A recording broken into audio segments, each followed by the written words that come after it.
അത്ഭുതങ്ങളുടെ ദൈവമാണ്. നമ്മുടെ ജീവിതത്തിൽ യേശുവിന്റെ അത്ഭുതം വെളിപ്പെട്ടു വരും. സാധു സുന്ദർ സിംഗ് യേശു കർത്താവിനെ പ്രസംഗിക്കാൻ തുടങ്ങി. പ്രസംഗം അങ്ങോട്ട് ചൂടായി. ടിബറ്റിൽ അനേകർ അങ്ങോട്ട് വിശ്വാസത്തിൽ വരാൻ തുടങ്ങി. സംഭവിച്ചെന്താണെന്നറിയാമോ? പഞ്ചായത്തുകാർ വീണ്ടും പിടിച്ചു. അദ്ദേഹത്തെ പിടിച്ചിട്ട് ഇനി അവനെ പ്രാർത്ഥിക്കാൻ സമയം കൊടുക്കരുതെന്ന് പറഞ്ഞ് സെല്ലിനകത്ത് അടച്ചു. സെല്ലെന്ന് പറഞ്ഞാൽ അവരുടെ സെല്ല് കിണറാണ്. കിണർ പോലെ അതിനൊരു അടപ്പുണ്ട്. ശവം ഇടുന്ന അതിനകത്താണ്. ഈ കിണറ്റിനകത്ത് ഈ ശവത്തിന്റെ കൂടെ പിടിച്ചിട്ട് അടച്ച് ഇതിന്റെ താക്കോല് പഞ്ചായത്ത് പ്രസിഡന്റിന്റെ കയ്യിലാണ്. അദ്ദേഹം പൂട്ടി താക്കോലും കൊണ്ട് വീട്ടിൽ പോയി. എന്നിട്ട് പറഞ്ഞു, ഇനി ഒരിക്കലും ഈ സുന്ദർ സിംഗ് അവന്റെ ശല്യം ഈ ടിബറ്റിൽ ഉണ്ടാകത്തില്ല എന്ന് വിചാരിച്ച് എല്ലാരും സന്തോഷിച്ച് കടന്നുപോയി. ഇദ്ദേഹം ചെന്ന് വീണത് കുറെ പഴുത്ത ചീഞ്ഞ ദുർഗന്ധപൂരിതമായിരിക്കുന്ന ഒരു അവസ്ഥയിലാണ് ചെന്ന് വീണത്. സന്ധ്യയായപ്പോൾ ഇരുട്ടി വ്യാപിച്ചപ്പോൾ ഒരാൾ വന്ന് ഇത് തുറന്നു, പൂട്ട് തുറന്നു. ഒരു ദൂതൻ ഇറങ്ങി വന്നിട്ട് ആ പൂട്ടങ്ങ് തുറന്നു, അടപ്പ് തുറന്നു. ഒരു കരം താഴോട്ട് വന്ന് പിടിക്കാൻ പറഞ്ഞു. പിടിച്ചു കയറിയിട്ട് പറഞ്ഞുകൊണ്ട്, അവിടെ ഒരു കുളമുണ്ട്, നീ കുളിച്ച് വൃത്തിയായി രാവിലെ ഇന്ന സ്ഥലത്ത് പോയി പ്രസംഗിക്കണമെന്ന് പറഞ്ഞു. രാവിലെ ആളുകൾ നോക്കിയപ്പോഴിതാ സെല്ലിനകത്ത് അടച്ചിരുന്ന സുന്ദർ സിംഗ് അപ്പുറത്തെ ഗ്രാമത്തിൽ നിന്ന് പ്രസംഗിക്കുന്നു. ഇതാ യേശുവിന്റെ പവർ.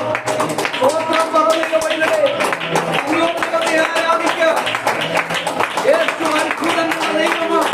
ഇതാ വഴിയിലെ കാക്ക ദൂതന്മാരുണ്ട്, മാലാഖമാരുണ്ട്. യേശു അത്ഭുതങ്ങളുടെ ദൈവമാണ്. യേശു അതിശയങ്ങളുടെ ദൈവമാണ്.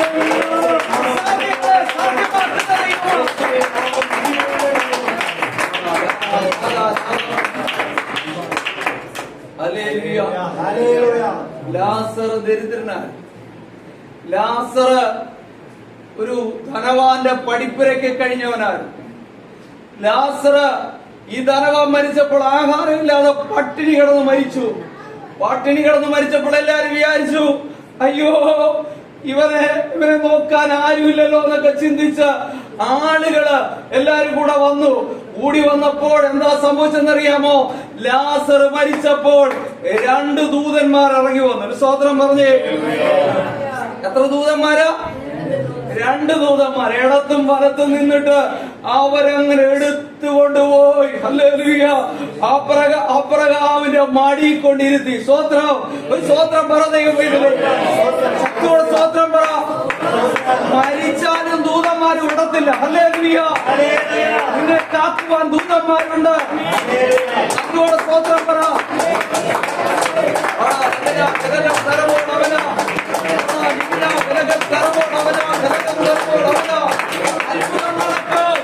നിന്റെ ജീവിതത്തിൽ അതിശയം നടക്കും.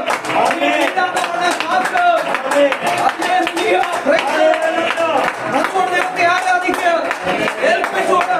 നിന്റെ ജീവിതം അത്ഭുതമാർന്ന ജീവിതമായി മാറും. ഞങ്ങളുടെ ജീവിതത്തിൽ യേശു പ്രവർത്തിച്ചു. നിങ്ങളുടെ ജീവിതത്തിൽ യേശു പ്രവർത്തിക്കൂ. നിങ്ങളുടെ ജീവിതം അത്ഭുതമാർന്ന ജീവിതമായി തീരും. അസാധ്യങ്ങളെ സാധ്യമാക്കും.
നമ്മെ കരുതാൻ ദൂതന്മാരുണ്ട്. ഒരിക്കൽ ഞാന് ഒരു വീട്ടിൽ കിടന്ന് ഉറങ്ങുക. രാത്രി ആയപ്പോൾ എന്നെ ആരോ തട്ടി ഉണർത്തിയിട്ട് എന്നോട് പറയുക, ഈ വീട്ടില് ഒരു രാജവെമ്പാലയുണ്ട്, കിങ് കോബ്രയുണ്ട്. ഞാൻ രാത്രി തന്നെ ഉറങ്ങിക്കിടന്ന അച്ഛനെ അമ്മാമ്മ എല്ലാം ഉണർത്തി വിയവൃത്ത വട്ടടിച്ചറ എന്ന് പറഞ്ഞൊരു സ്ഥലമുണ്ട്. അത് ഈ ബോട്ട് കൊണ്ട് നിർത്തുന്ന സ്ഥലമാണ്. അവിടെ തങ്കച്ചൻ എന്ന് പറഞ്ഞൊരു അച്ഛനുണ്ട്. ആ അച്ഛന്റെ വീട്ടില ഒരാണെങ്കിൽ ഭയങ്കര കോടീശ്വരന്മാരാ. 2 ലക്ഷം മീനെ വളർത്തുന്നുണ്ട്. പിന്നെ ഇഷ്ടംപോലെ പ്രദേശം മൊത്തം അവരുടെയാ. രാജാവിനെ പോലെ ജീവിക്കുന്ന ഒരാളാ. അച്ഛന്റെ വീട്ടിൽ എന്തുകൊണ്ടെന്നാ പറഞ്ഞേ? King cobra. സാധാരണ പാമ്പല്ല, രാജവെമ്പാല. അതിനെന്തോടെ പറയുന്നേ? വിരിയം പാമ്പോ? ഇങ്ങനൊരു സൂത്രം നിങ്ങളുടെ വീട്ടിലുണ്ടെന്ന്.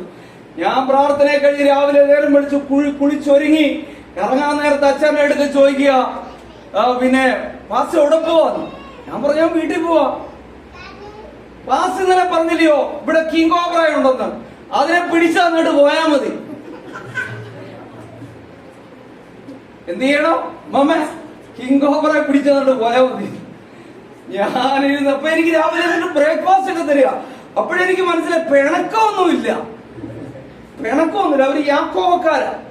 ഒരു പിണക്കൊന്നുമില്ല. അവര് ആത്മാർത്ഥത്തോടെ അവരുടെ ഭാഷ കിങ് കോബ്രയെ പിടിച്ചു തന്നിട്ട് പോയാ മതി. ഉച്ചക്ക് എനിക്ക് ഭയങ്കര ഊണ് തരിക, ഭയങ്കര ഊണ്, സദ്യ. പക്ഷേ പാമ്പിനെ പിടിക്കുന്നത് എപ്പോഴാണ്? ഞാൻ പറഞ്ഞ ഇവിടെ ഈ പാമ്പിനെ പിടിക്കാൻ കഴിവുള്ള ആളുകളൊക്കെ ഉണ്ടോ എന്ന് ചോദിച്ചു. ഉടനെ പറഞ്ഞു ഉണ്ട്. ഞാൻ പറഞ്ഞു അങ്ങനെയുള്ള ചെറുപ്പക്കാരെ വരുത്താൻ പറഞ്ഞു. ചെറുപ്പക്കാർ വന്നു. ഇവര് ശൂലം പോലെ ഉണ്ടാക്കിയിട്ട് വീട് മുഴുവൻ ഇങ്ങനെ അരിച്ചു പെറുക്കുക. അവസാനം ഇതിന്റെ സൈഡിൽ ഒരു വീടുണ്ട്. അവർക്ക് ഈ ഇങ്ങനെ നെല്ല് കൂമ്പാരം പോലെ വെക്കുന്നവരാ. ഓരോ മുറിയും ഇതിനേക്കാളും വലിയ ഹാളുകളാ. അവിടെ മുറിയൊന്നുമില്ല, മൊത്തം ഹാളാ. ഈ തങ്കച്ചായനുണ്ട്, തങ്കച്ചായന്റെ അപ്പൻ അടുത്ത മുറിയിലുണ്ട്. പിന്നെ മാത്രമല്ല അപ്പച്ചൻ കിടപ്പല്ല, നടക്കുകയൊക്കെ ചെയ്യും, പ്രായമുള്ള ആളാ. പിന്നെ തങ്കച്ചായന്റെ പിന്നെ 4 മക്കളുണ്ട്. 4 മക്കൾ, 2 പെണ്ണും 2 ആണും. ഇവരിലെ യാക്കോബക്കാരാ, ബെന്തക്കോസുകാരല്ല. അവിടെ കേറിയിട്ടാ പറഞ്ഞേ നിങ്ങളുടെ വീടിനകത്ത് എന്തുകൊണ്ടെന്നാ പറഞ്ഞേ? ഇപ്പം പാസ്റ്ററുടെ പണി എന്താ? എല്ലാരെയും കൂട്ടി. അപ്പൊ അവരിങ്ങനെ അവിടെ ഈ ശൂലമുണ്ട്. അവിടെ കുട്ടനാടാ, വെള്ളക്കുഴി, വെള്ളമുള്ള നാടാ. ഇത് പമ്പാ നദിയുടെ സൈഡിലാണ് ഈ അച്ഛന്റെ വീട്. അപ്പോ ഇവരുടെ ഇങ്ങോട്ട് തിരക്കി ചെന്നപ്പോ ഒരു ജനൽ ഇങ്ങനെ തുറന്നു കിടപ്പുണ്ടായിരുന്നു. ഇപ്പൊ ഇവർക്ക് ഇഷ്ടംപോലെ താറാവുണ്ട്. വീടിന്റെ പുറകിൽ 2 ലക്ഷം മത്സ്യത്തെ വളർത്തുക. ഒരു ഡോക്ടർ തന്നെ മീനെ നോക്കാൻ വേണ്ടി അവർ വെച്ചിട്ടുണ്ട്. ഈ അച്ഛൻ എന്ത് ചെയ്യുന്നറിയാമോ? ഈ താറാവിനെ പിടിച്ചോണ്ട് പാമ്പിനകത്ത് കയറും. ഇതിനകത്ത് കിടന്ന് കഴിച്ചിട്ട് സുഖമായിട്ട് അവിടെ കിടന്ന് ഉറങ്ങും. ഇവിടെ തടികൾ വെച്ചിരിക്കും. ഇതിന്റെ ഇടയ്ക്കാണ് ഇത് കിടക്കുന്നത്. തടി മാറ്റി ചെന്നപ്പോ ദാ കിടക്കുന്നു രാജവെമ്പാല. ഒരുത്തനൊരൊറ്റ കുത്തു കൊടുത്ത് ദാ ഇവിടെ ഉണ്ടെന്ന് പറഞ്ഞു. ആ കുത്തിയപ്പോ ഉണ്ടല്ലോ പെരുമ്പാമ്പ് പോലെ ഇതിങ്ങ് വന്നില്ലയോ, ഭയങ്കര നീളവാ. പക്ഷെ ഇതിന് വിവരമില്ല, ബോധമില്ലാത്തതുകൊണ്ട് ആളുകൾ ഇത് റൂം നിറച്ച ആളല്ലേ. ഇത് കടിക്കുന്ന ആരെന്താ? ഈ കുത്തിയ കമ്പിനെയാ. ഈ കമ്പിനെ കയറി അങ്ങ് ചുറ്റി ആ കമ്പിനെ കടിക്കുക. വിഷം ഇങ്ങനെ ആ കമ്പിലൂടെ ഒഴുകുക. പെട്ടെന്ന് അവര് തീ കൂട്ടി ആ തീക്കകത്തിട്ട് അതിനെ കത്തിച്ചു. അമ്മാമ്മ ഇങ്ങോട്ട് വന്നിട്ട് മാല അങ്ങോട്ട് പൊട്ടിച്ചിട്ട് പറഞ്ഞു, പാസ്റ്ററെ ഞാന് താലിമാല, അവർക്ക് പേടിയാത്, താലിമാല പൊട്ടിച്ച് എന്നെ തന്നിട്ട് പറഞ്ഞു, പാസ്റ്ററെ ഞാൻ നാളെ സ്നാനപ്പെടാൻ പോവാന്ന്. സ്തോത്രം. അദ്ദേഹം വിയപുരം IPC എന്ന് പറഞ്ഞു, വിയപുരത്ത് ഹൈപ്പാട് വിയപുരത്ത് IPC സഭയുണ്ട്. IPC സഭയിൽ ചെന്നപ്പോൾ അവിടുത്തെ സെക്രട്ടറി ആക്കി. കാശുള്ളവരെ ചെന്ന പെട്ടെന്ന് എന്ത് ചെയ്യും? വിശ്വാസിയൊന്നും ആക്കത്തില്ല, ഡയറക്റ്റ് ആരായിട്ട് മാറ്റും? സെക്രട്ടറി പൊസിഷൻ കൊടുത്തിരുത്തിയിട്ട് അച്ഛൻ എന്തെന്നറിയാവോ? ഒത്തിരി പാവപ്പെട്ടവർക്ക് വീട് അങ്ങോട്ട് ഉണ്ടാക്കി കൊടുക്കാൻ തുടങ്ങി. കേൾക്കുന്ന പ്രിയപ്പെട്ടവരെ, ഇപ്പൊ മരിച്ചിട്ട് 1 വർഷമേ ആയിട്ടുള്ളൂ. ഒരായുഷ്കാലം യേശുവിന് വേണ്ടി ശോഭിക്കാൻ ഇവിടെ വരുത്തി. നന്ദിയോടെ ദൈവത്തിന് സ്തോത്രം പറ. അന്ന് ദൂതൻ ഇറങ്ങി വന്നില്ലായിരുന്നെങ്കില്, രാത്രി ദൂതൻ ഇറങ്ങി വന്ന് തട്ടിയില്ലായിരുന്നെങ്കില് ഈ രാജവെമ്പാല ഒരു ദിവസം ഈ അച്ഛനെ തട്ടിക്കളയുമായിരുന്നു. നമ്മുടെ കരുതാൻ ദൂതന്മാരുടെ സ്തോത്രം പറഞ്ഞേ. ശക്തിയോടെ സ്തോത്രം പറ. ശക്തിയോടെ സ്തോത്രം പറ. നിന്നെ സൂക്ഷിക്കാൻ ദൂതന്മാരുണ്ട്, നിന്നെ പരിപാലിക്കാൻ ദൂതന്മാരുണ്ട്, നിന്നെ കാക്കുവാൻ ദൂതന്മാരുണ്ട്.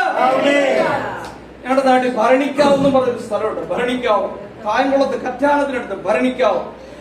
ഈ റോഡ് സൈഡിൽ തന്നെ ഒരു വലിയ കാവുണ്ട്. കാവും അമ്പലവും വലിയ ക്ഷേത്രമുണ്ട്. ഈ ക്ഷേത്രത്തിൽ നിന്നൊരു പാമ്പ് ഇറങ്ങി വന്ന് റോഡിന്റെ നടുക്ക് ഇങ്ങനെ നിൽക്കുക. അപ്പൊ എനിക്കിങ്ങനെ വളഞ്ഞെങ്കിലേ അവിടെ നിന്ന് ഇങ്ങനെ വളഞ്ഞു വേണം എനിക്ക് പോകേണ്ടത്. പെട്ടെന്ന് കരണ്ട് പോയി ഞാൻ വലിയ സ്പീഡിൽ പോവാ. അപ്പോഴേ സംഭവം ഇങ്ങനെ ടേണിങ്ങാ. ഞാൻ അങ്ങോട്ട് വളഞ്ഞു കഴിയുമ്പോഴേ ഇതിന്റെ മുമ്പിൽ ചെന്ന് പെടും. ഇത് റെഡിയായിട്ട് ഇങ്ങനെ നിൽക്കുക. അപ്പൊ ഞാൻ ഇതൊന്നും അറിയുന്നില്ല. ഞാൻ രാത്രി സമയമാ, വണ്ടി ഇങ്ങനെ സ്പീഡില് പെട്ടെന്ന് വീട്ടിലെത്തണം. എനിക്ക് കോമലൂർ എന്ന സ്ഥലം വരെ പോകണം. പോയിട്ട് വേണം പിന്നെ വീട്ടിൽ വരാൻ. ഞാൻ സ്പീഡിൽ ഇങ്ങനെ ഓടിക്കുമ്പോൾ ഭയങ്കര സ്പീഡ്, ഒരു 5 മിനിറ്റ് കൊണ്ട് അവിടെ എത്തും. ഒരാള് എന്റെ കൂടെ ഓടുക. ദൈവത്തിന്റെ നൂതന. ഞാൻ നോക്കിയപ്പോ ഒരു ചെറുക്കന്, ഒരു ഇച്ചിരി ഉള്ള ഒരു ചെറുക്കന് എന്റെ ബൈക്കിന്റെ കൂടെ ഓടുക.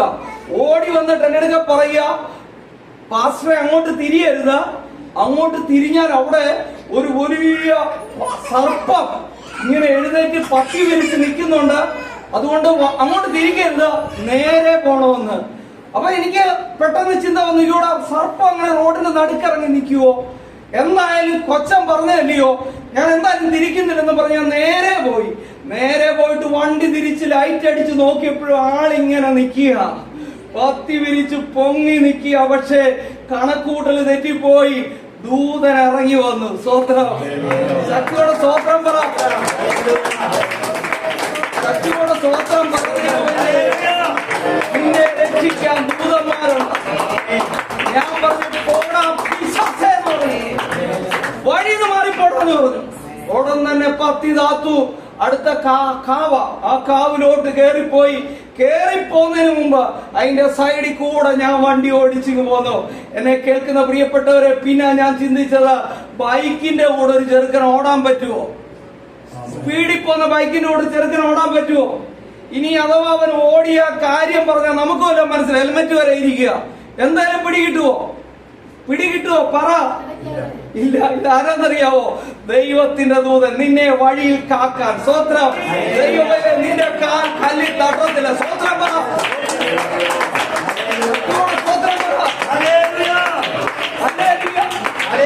നിയമിച്ചിരിക്കുന്ന സ്ഥലം പറ, നിന്നെ എത്തിക്കും. നീ ശുശ്രൂഷയ്ക്ക് തയ്യാറാക.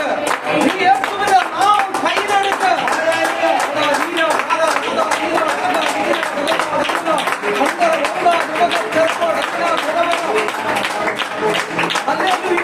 നീ റെഡിയാകുന്ന ദൈവം തയ്യാറാക. യേശു അത്ഭുതങ്ങളുടെ ദൈവമാണ്. അവൻ എവിടെ വന്നിട്ടുണ്ടോ അവിടെ അത്ഭുതമാണ്. യേശുവിടെ ദൈവമാരും അത്ഭുതമാണ്.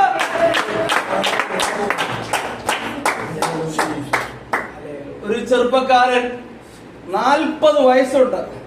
പക്ഷേ കാര്യം പറഞ്ഞാൽ ആർക്കും മനസ്സിലാവത്തില്ല. കാര്യം എന്താണെന്നറിയാവോ? പുള്ളി പറയുന്നത് ഇങ്ങനെ എന്ന് പറഞ്ഞേ പറയത്തുള്ളൂ. ഒരിക്കൽ ഞാൻ EMSന്റെ പ്രസംഗം കേൾക്കാൻ പോയി. EMSന്റെ പ്രസംഗം കേൾക്കാൻ ചൂനാടെന്ന് പറഞ്ഞ സ്കൂളിൽ പഠിക്കുന്ന സമയമാണ്. EMSന്റെ ജനമെല്ലാം വന്നങ്ങ് കൂടുക. അപ്പൊ ഞാൻ പ്രസംഗം കേൾക്കാൻ പോയപ്പോ EMS പ്രസംഗിച്ച എന്താണെന്നറിയാവോ? പുള്ളി പറയാ, ഞാൻ വലിയ പ്രസംഗം കേൾക്കാൻ സ്കൂളിൽ പഠിക്കുക. അന്ന് EMS AKG എന്നൊക്കെ പറഞ്ഞാൽ കേരളത്തിലെ ഭയങ്കര സുന്ദരയ്യ, ഇവരൊക്കെ ഭയങ്കര വീരന്മാരായിരുന്നു. അങ്ങനെയുള്ള പ്രസംഗം കേൾക്കാൻ പോയത്. അവിടെ ചെന്നപ്പോഴത്തേക്കാണ് എനിക്ക് മനസ്സിലായത്, ഇദ്ദേഹം പറയുന്ന കാര്യങ്ങൾ അത്ര വലിയ കാര്യങ്ങളൊന്നുമല്ല. കാര്യം ഒന്നാമത് പറയുന്നത് ഇങ്ങനെയാണ്, എനിക്ക് പട്ടാമ്പിയില് എനിക്ക് 100 ഏക്കർ പാടം ഉണ്ടായിരുന്നു. ഞാനത് മൊത്തം വിറ്റ് ഞാൻ പാർട്ടിക്ക് കൊടുത്തു. ഇത് കേട്ടപ്പോഴത്തേക്ക് എന്താണെന്നറിയാവോ? ജനവിളങ്ങി മറിയ. പുള്ളി പറയുന്നത് എന്തുവാ? എങ്ങനെ പറയുന്നേ? പട്ടാമ്പി 100 ഏക്കർ പാടം എനിക്കുണ്ടായിരുന്നു, അത് മുഴുവൻ വിറ്റ് ഞാൻ പാർട്ടിക്ക് കൊടുത്തെന്ന്. പാർട്ടിക്കാർ ഇളകി മറിയുക. ഓ, എന്നെ കേൾക്കുന്ന പ്രിയപ്പെട്ടത്, വിക്കനാ സംഭവം. ഇതുപോലെ വിക്കുള്ള ഒരു മനുഷ്യൻ ഹോരേബിലുണ്ടായിരുന്നു. ഹോരേബില് നമ്മുടെ പാസ്റ്ററൊക്കെ താമസിക്കുന്നതിന്റെ അടുത്ത, അവിടെ ഹോരേബില് ആട് മേച്ചുകൊണ്ട് നിൽക്കുമ്പോൾ യഹോവയായ ദൈവത്തിന്റെ ഒരു ദൂതൻ ഇറങ്ങി വന്നു. ദൂതൻ ഇറങ്ങി വന്നപ്പോഴവൻ പറഞ്ഞു, ഞാൻ നിന്നെ അയക്കാൻ പോവാ വേലയ്ക്ക്. പറഞ്ഞു, എന്നെ അയക്കരുത്, ഞാൻ വിക്കനാണ്, എനിക്ക് സംസാരിക്കാൻ അറിഞ്ഞു. ഉടനെ കർത്താവ് പറഞ്ഞിടാ, നാവിനെ നട്ടവൻ അറിയുന്നില്ലയോ, ഞാൻ നിന്റെ നാവോട് കൂടിയിരിക്കും. സ്വോത്രം. എനിക്ക് ബുദ്ധിയില്ലെന്ന് പറയരുത്, ബുദ്ധിയെ തന്നവൻ അറിയുന്നുണ്ട്. ലോകം കണ്ട ഏറ്റവും വലിയ മോശ. സ്വോത്രം. ശക്തിയോടെ സ്വോത്രം പറ. ദൈവത്തിന് പ്രശ്നമല്ല, അവൻ അത്ഭുതങ്ങളുടെ ദൈവമാണ്. ദൈവമാണ്. അവൻ വിടുതലിന്റെ ദൈവമാണ്. ഹല്ലേലൂയ. നന്ദിയോടെ സ്തോത്രം പറ. ശക്തിയോടെ സ്തോത്രം പറ. യേശുവിന്റെ അത്ഭുതങ്ങൾ വെളിപ്പെടാൻ പോവുകയാണ്. അവന്റെ കരുണയൊക്കെ വെളിപ്പെടാൻ പോവുകയാണ്. അവന്റെ മഹത്വത്തോടെ ഇറങ്ങി വരാൻ പോവുകയാണ്. നന്ദിയോടെ സ്തോത്രം പറ.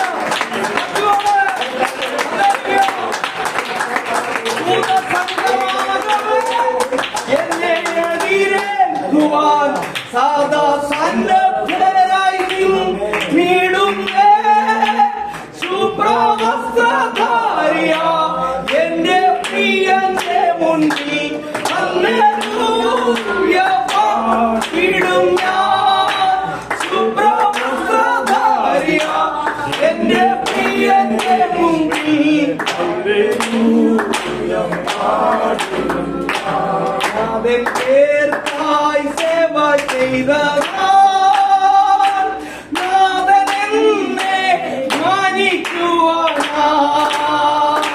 നാഥൻ പേർക്കായി സേവ ചെയ്ത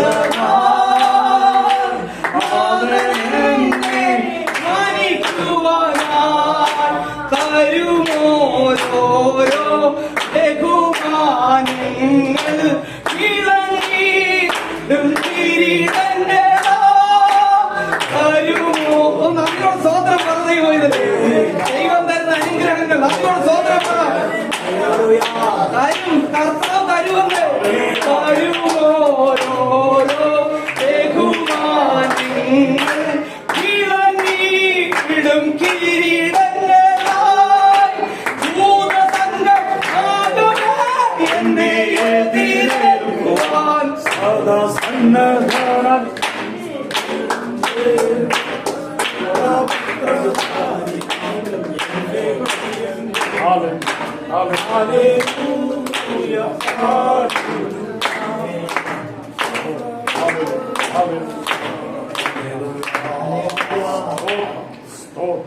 നമ്മെ വഴി കാക്കാൻ ദൂതം. ഇസ്രായേൽ ജനത്തെ ഹല്ലേലൂയ ഇങ്ങനെ പറഞ്ഞേ. യോശുവയോട് പറഞ്ഞു, യോശുവേ. യോശുവ നോക്കിയപ്പോ ഒരാള് നിൽക്കുന്നു വാളും പിടിച്ചോണ്ട്. യോശുവ വന്നിട്ട് ഞങ്ങളുടെ പക്ഷക്കാരനാണെന്ന് പറഞ്ഞു. അല്ല എന്ന് പറഞ്ഞു. ശത്രുപക്ഷക്കാരനാണോ? അതുമല്ല. പിന്നെ